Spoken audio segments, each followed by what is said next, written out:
She called her useless, said it with a smirk, like her words were knives and she enjoyed the way they cut. "You're not even good at cleaning," she said, tossing her designer coat on the floor and watching the maid scramble. "My chihuahua has more purpose than you." But what she didn't know, what she couldn't know, is that the maid she spat on was the one person who could destroy her world. And she would, not out of revenge, but out of truth. This story, it isn't just about wealth and power. It's about what happens when arrogance underestimates quiet strength. And it started on a Monday. The kind of Monday that feels off before the clock even hits 7. Mrs. Madeline Crane, rich, blonde, sharp as ice and twice as cold, had just returned from a week in Paris. Her mansion gleamed like a diamond, and in her eyes, that was her doing. Never mind the people who worked 15-hour days keeping it perfect. She only noticed flaws, and today her target was Amara, a soft-spoken black maid with tired eyes and calloused hands. "I said no streaks on the mirrors," Madeline hissed. "Is that hard to understand? Or is that too complicated for you?" Amara stood silent, gripping her cloth, swallowing the lump in her throat. She'd heard worse. She'd lived worse. But today felt different. Something in the air. Something rising. What Madeline didn't know was that Amara wasn't a maid by trade. She wasn't even supposed to be there. She'd taken the job under a different name, a cover, because she was investigating something. And it wasn't just dirt on the mirrors. It was dirt on Madeline. Real dirt. Fraud. Laundering. Even a suspicious death that was never fully explained. The housekeeper before Amara? Gone. No trace. Madeline claimed she ran off, but Amara's gut screamed otherwise. She'd seen the missing persons file, and something wasn't adding up. The timeline, the cameras, the silence. It all stank, and she was close, so close. But Madeline kept pushing. That night, she knocked Amara's tray to the ground. "Clean it with your hands, since that's all you're good for." Amara knelt. She didn't flinch. But inside, fire. She was cataloging everything, every word, every camera blind spot, every late-night phone call Madeline tried to hide. Because the thing about people like Madeline, they never think the help is watching. They forget maids are in the background, quiet, invisible. But Amara wasn't just watching. She was recording, building, gathering, waiting. Then came the twist. A man in a tailored suit showed up, didn't speak much, just handed Madeline an envelope and left. She looked pale, shaky, locked herself in her study for hours. Amara saw it. Through the crack in the door, documents, bank slips, offshore accounts, names. One stood out, Heron Amara Johnson. Not her fake name, her real one. And it hit like thunder. Madeline knew, but how? And why hadn't she said anything? Unless she thought Amara didn't know she knew. A game of masks, a game Amara had played before. But now, it was war, because Madeline wasn't just cruel, she was criminal, and Amara wasn't just a maid. She was a federal plant, undercover, deep cover, assigned to crack open one of the biggest white-collar crime rings in the city. And Madeline? She was the queen pin, disguised behind charity galas and perfect smiles. But the mask was slipping, fast.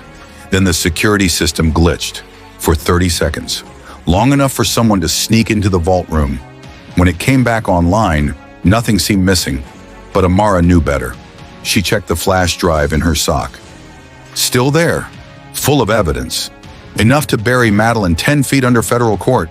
But someone else knew about it now. She could feel it. She wasn't safe. Not in that house, not with those cameras. So she staged it, a breakdown, shaking hands, tears.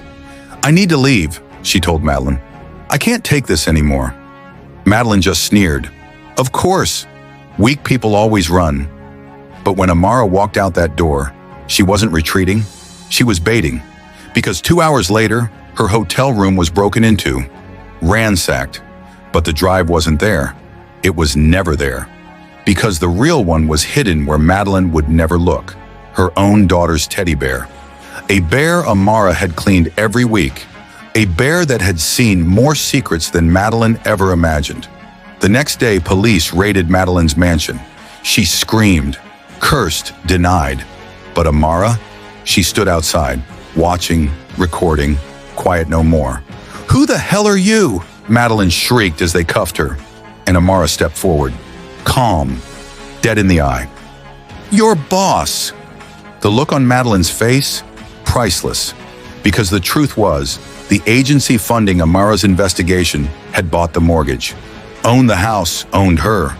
Madeline hadn't just insulted a maid. She'd spat in the face of the woman who held her fate. But it wasn't over. As they dragged Madeline away, she turned and screamed one word. "Brielle!" Her daughter. And suddenly, everything changed. Because Brielle was missing. Gone. Vanished that morning. And Amara's heart dropped. This wasn't part of the plan. This wasn't justice. This was something darker, deeper. Brielle had been sweet, innocent, but now she was gone. No note, no sign of struggle, just the bear. Left on the front steps, gutted, empty, drive missing. And inside the bear's eye socket, a photo, grainy, Brielle, blindfolded. Behind her, a figure, masked, holding up a phone with one word on the screen, traitor. Amara froze, because that phone, it was hers. And now, the hunter had become the hunted. She stared at the photo like it could blink. Brielle, blindfolded, terrified, and behind her, that shadowed figure gripping Amara's phone, taunting her. This wasn't just a kidnapping. This was a message someone knew. Someone inside the operation was compromised. Amara's breath caught in her chest, not from fear, but fury. Brielle was innocent. 8 years old, Sweet smiled like her heart was untouched by the wickedness around her, and now caught in a web spun for Madeline. But why take her now? Madeline was already in custody, her assets frozen, her empire crumbling. So who was still out there? She dialed her handler, Agent Torres' secure line. "We've been breached," she snapped. "They took the girl, they knew where the drive was. Someone fed them info from inside the bureau." Torres hesitated. "We didn't authorize the raid. You triggered it early. That wasn't us." Amara's blood went cold. "What do you mean it wasn't you?" Torres exhaled. "I mean, there's another team, Shadow Clearance. They're running a parallel op black file. Even I don't have full access." Amara's pulse pounded. She'd worked too many covert missions to not recognize what that meant. A rogue unit operating off books, possibly with ties to Madeline. Or worse, using her as a pawn. Suddenly, everything twisted. The missing maid before Amara. She hadn't vanished, she'd been transferred. Silenced, a trail of encrypted messages buried deep in the Bureau's server, led Amara to a location, Glass Lake, a private rehab compound in upstate New York. But it wasn't a clinic, it was a holding facility for operatives who knew too much. She went alone, no backup, ditching the GPS, disabling her tracker. If they were watching, they'd think she was heading to a Bureau debrief. Instead, she was chasing ghosts. Glass Lake looked serene, too serene. White buildings, fountains, smiling staff. But inside cold walls, no names, just numbers. She flashed a forged clearance badge and demanded to see patient number 472. A woman shuffled into the room, thin, trembling, but her eyes, Amara knew those eyes. It was Rosa, the maid who vanished. Amara leaned in. "What did you see?" Rosa trembled. "It wasn't Madeline," she whispered. "She was the face, but the money, it came from her husband." Amara blinked. "She's divorced." "No," Rosa said, "she thinks she is." And right there, the entire case cracked wide open, because Madeline's ex, Jackson Crane. He'd faked the divorce, faked his death in a boating accident 5 years ago, left Madeline holding the empire while he went underground. He was the one running the show. And now he had Brielle, because she was leverage insurance. Amara raced back to the city. Every record of Jackson Crane had been sealed. His accounts wiped, no activity until now. She pulled street camera footage from the morning Brielle disappeared. There it was, a black SUV. No plates, but at the gas station down the road, someone paid in cash. then dropped a receipt. Amara zoomed in, time-stamped location, coordinates. She cross-referenced the site with bureau satellite feeds, one heat source, an old glass factory on the river's edge. Isolated, perfect for hiding a child and planning a disappearance. She loaded her Glock, strapped on body armor. No time for bureaucracy. She stormed the factory, cleared the rooms, silenced dust. Then a whisper, "Miss Amara." Brielle tied to a chair, shivering. Amara rushed forward only for the lights to cut. Darkness. Then a voice, "You move fast, just like your mother." Amara froze. That voice, it wasn't Jackson. It was her father, Agent Elijah Johnson.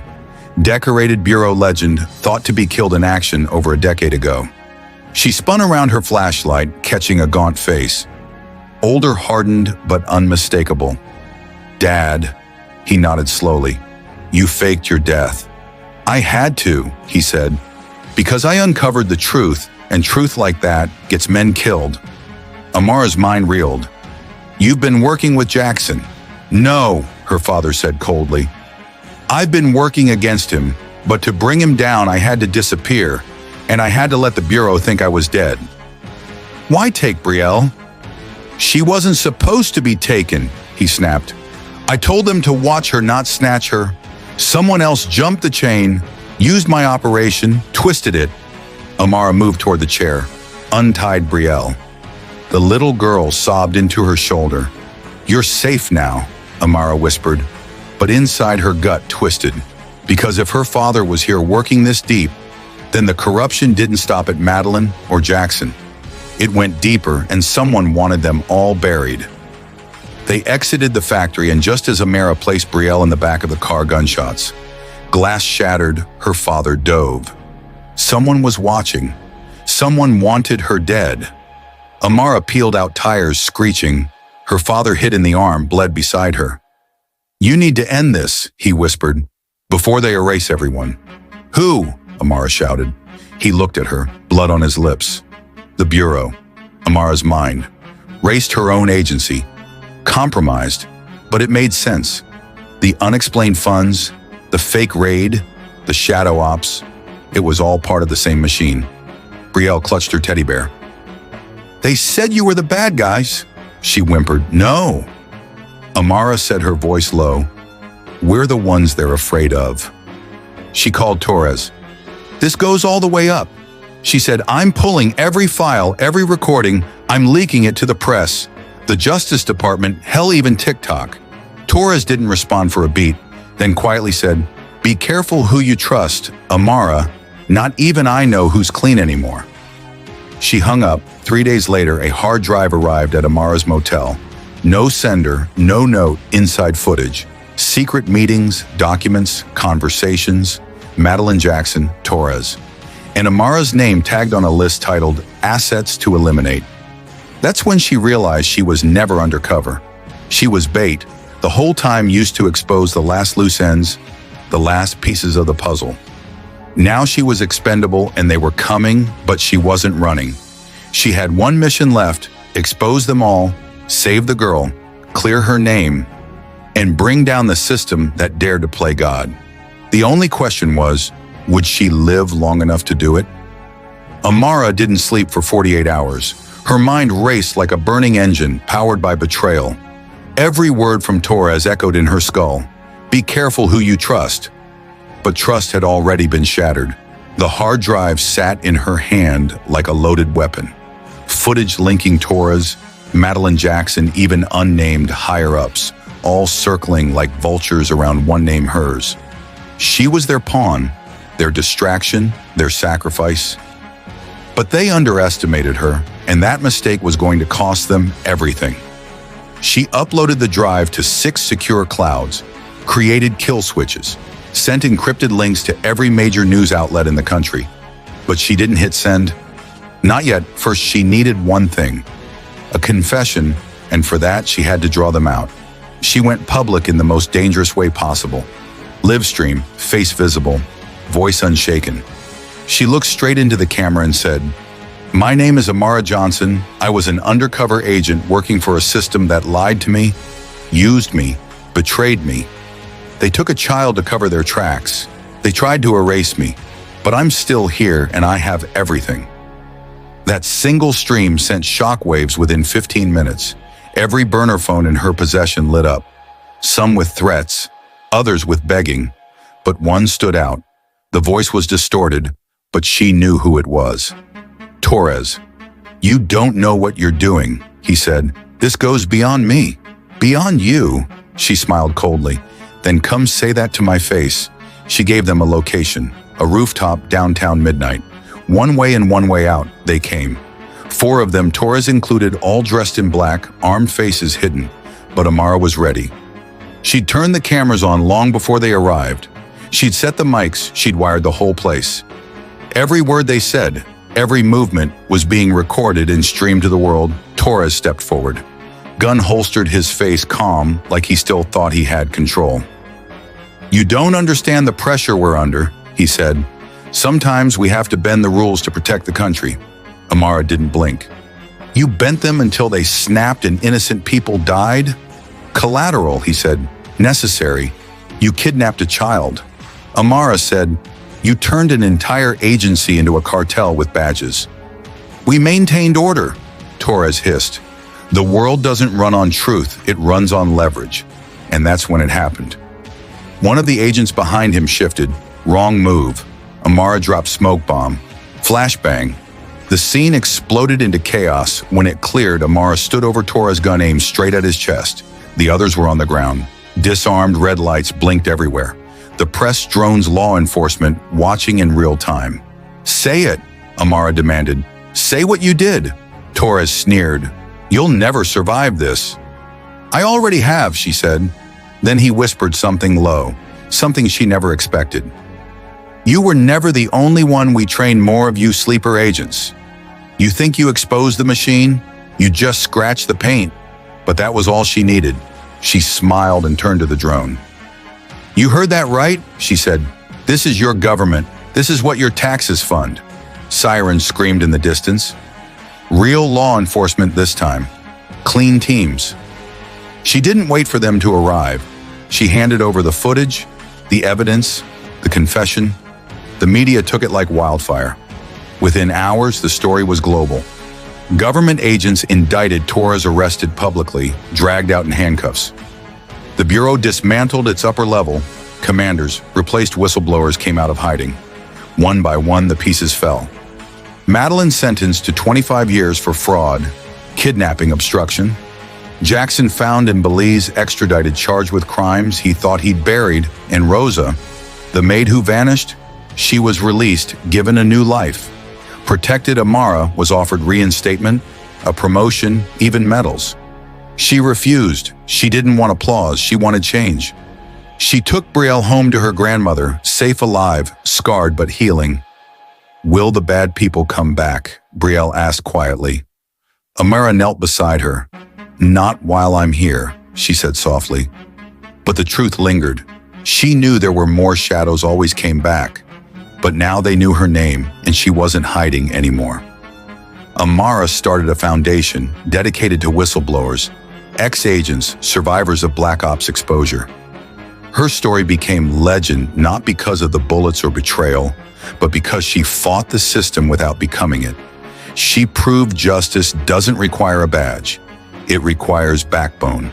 And one truth above all echoed across every screen, every news outlet, every conversation: power doesn't corrupt. It reveals, and the ones who seem quiet, the ones they call useless, the invisible hands that clean the messes. They're the ones you should never underestimate, because one day they might just be the ones who take the whole empire down. The story of the maid turned master, the ghost, turned giant, the girl they tried to erase who wrote her name in history, and the world learned a lesson it couldn't ignore. You can silence a voice, but not the truth. Justice doesn't whisper, it roars. The end.